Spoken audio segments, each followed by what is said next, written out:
کیا آپ نے کبھی سوچا ہے کہ ایک پوری قوم اچانک بندر کیسے بن سکتی ہے؟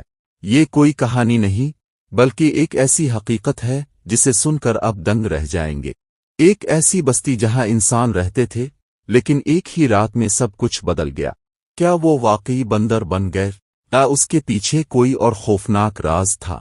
آج ہم آپ کو ایک ایسی حقیقت بتانے جا رہے ہیں جس پر یقین کرنا مشکل ہو۔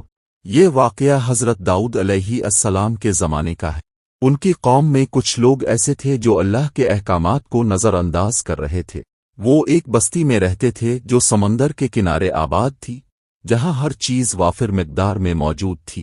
مگر ان لوگوں نے اللہ کی نافرمانی شروع کر دی، خاص طور پر ہفتے کے دن یوم السبت کے حکم کی خلاف ورزی کرنے لگے۔ اللہ نے ان پر آزمائش ڈالی کہ ہفتے کے دن مچھلیاں بے شمار آتیں، لیکن انہیں پکڑنے کی اجازت نہ تھی۔ مگر جیسے ہی ہفتہ گزرتا، مچھلیاں غائب ہو جاتیں۔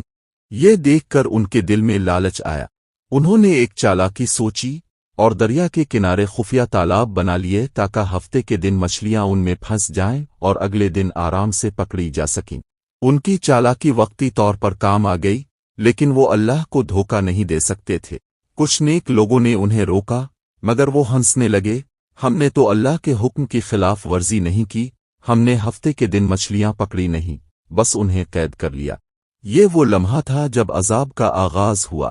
رات کے وقت بستی میں ایک عجیب خوفناک آواز گونجی، جیسے کوئی چیخ رہا ہو۔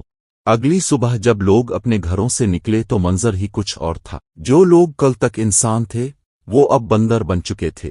نہ بول سکتے، نہ اپنی پہچان بتا سکتے۔ وہی لوگ تھے جو نافرمانی میں حد سے بڑھ چکے تھے۔ ان کا انجام سب کے لیے عبرت بن گیا۔ کچھ روایات کے مطابق وہ 3 دن زندہ رہے، پھر مر گئے، اور ان کی نسل آگے نہ بڑھی۔ یہ کہانی صرف ماضی کا قصہ نہیں، بلکہ ایک سبق ہے۔ جب کوئی قوم اللہ کی نافرمانی میں حد سے بڑھ جائے تو اس پر کیسا عذاب آ سکتا ہے، اس کا اندازہ لگانا مشکل نہیں۔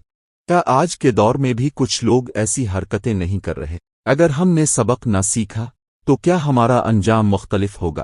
اگر آپ کو لگتا ہے کہ آج بھی لوگ ایسی غلطیاں کر رہے ہیں تو اپنی رائے ضرور دیں۔